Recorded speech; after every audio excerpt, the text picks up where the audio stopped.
Futures and options on futures trading involve substantial risk and is not a suitable investment for all types of investors. Past results are not necessarily indicative of future results. When I use the word I in this video, it refers to what I teach in my charting course or what I author in my twice daily oral and written updates. Prices shown on charts and quote boards are in real time and take into account all known activity up to this point in time. And if you'd like to read more of this disclaimer, simply hit the pause key on your video player.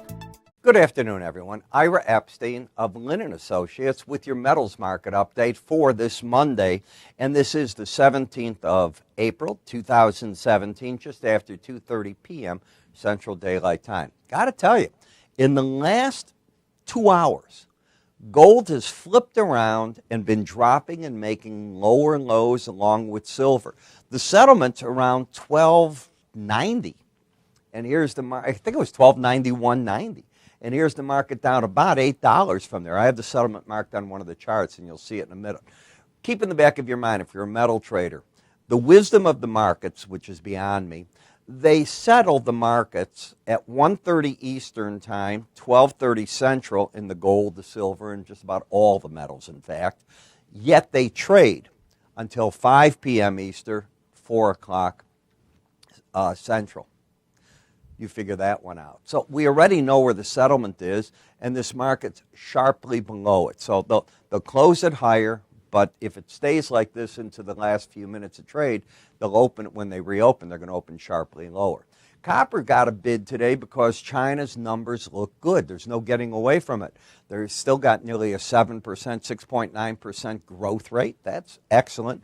They still have good private investment. Retail sales are up there, so products are moving, and copper got a bid off of that.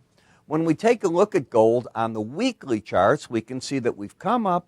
And right now for the week, because you don't use necessarily the June gold, they'll look at some of the other crazy months that have very little volume, but it's a continuation chart, so you still pointed yourself up. As you can see, the settlement, I did write it in, 1291.90, so you are down $8 from that right now as I'm talking to you.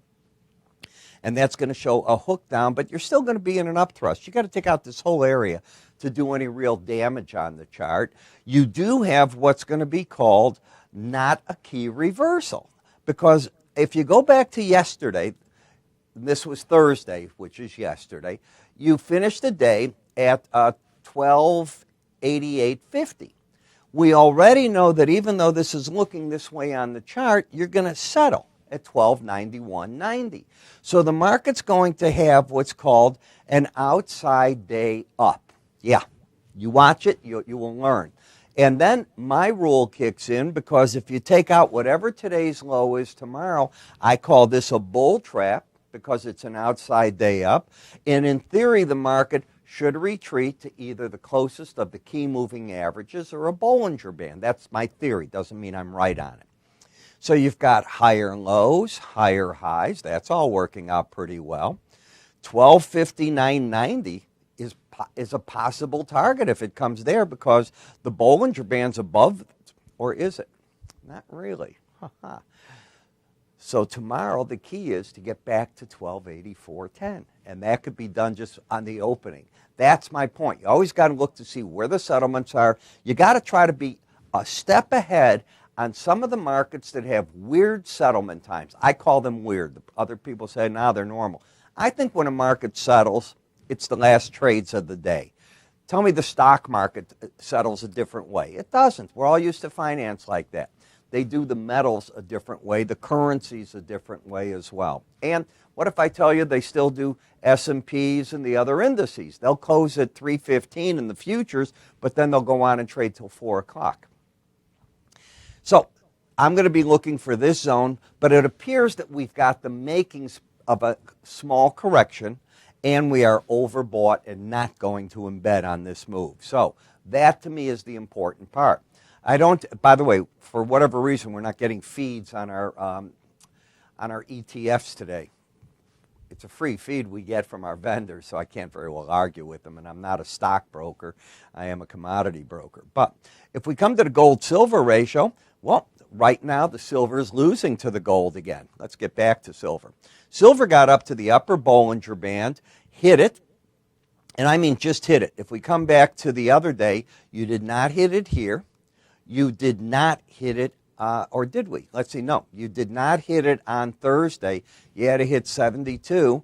Today you exactly hit it. You got through it by 0.2, and the market's having a reversal day. But again, I didn't look at the settlement. We'll have to see. I think it's the same type of action that we're going to have in the other markets, which means maybe we come back to this 1820 level if we get what I call that outside day play, where you get a bull trap and then the market heads towards an 18-day average of closes.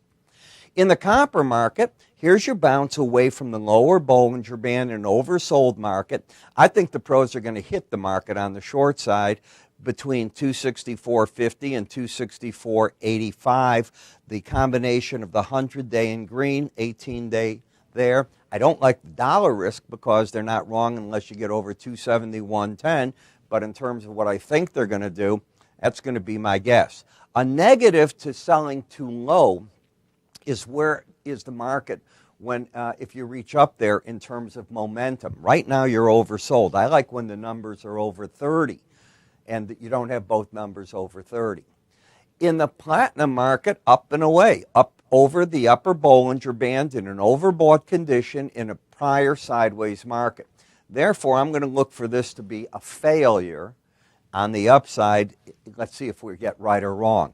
If I'm wrong, the market has to bend the Bollinger Band up and keep carrying. Now, you're not in a trend here. You got a lower low, a higher high. This test of the upper Bollinger Band failed. The market went down to this low. Here's your current test of the upper Bollinger Band. Let's see tomorrow when we're looking at it what happens.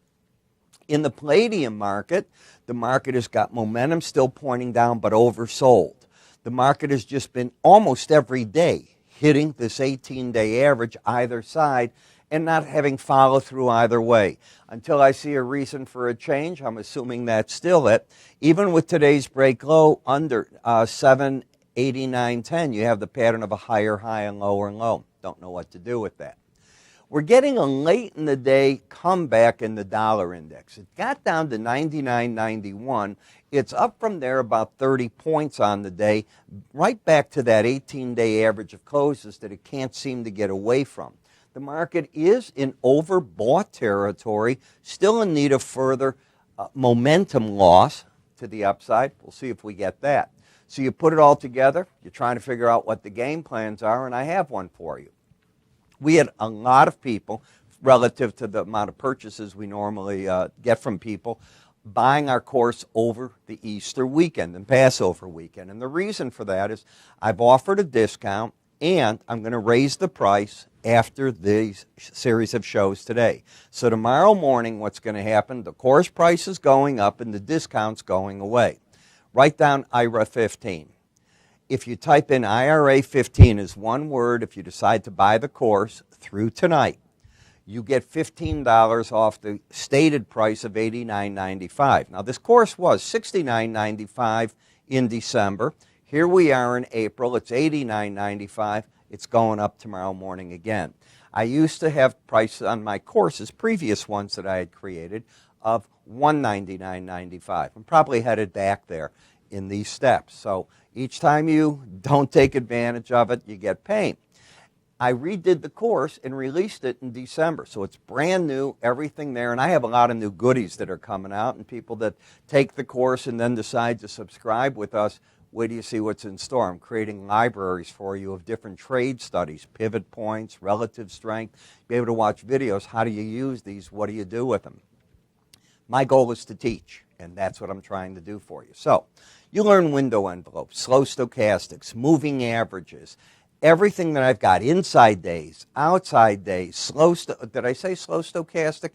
It's swing lines. You're going to get all this education. You get written updates explaining the day's events, what we think can happen tomorrow. You get to, in the morning, at 9 in the morning, posted is a video where I go through 40 charts. But what I'm really reviewing in live time for you at that point is I'm reviewing the swing lines, the moving averages. I'm going to point things out. It's like your teacher there with you. And here's the beauty. If you decide to take the course, you can always call me and ask me a question.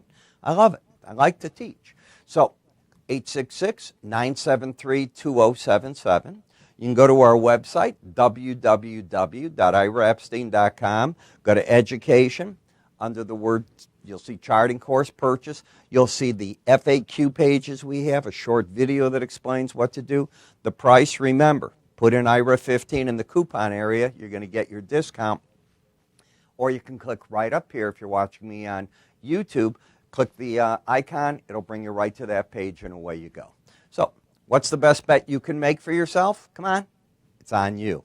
I'm Ira Epstein. You have yourself a great day, and I will talk to you all in my financial video at the end of today and again tomorrow. Take care.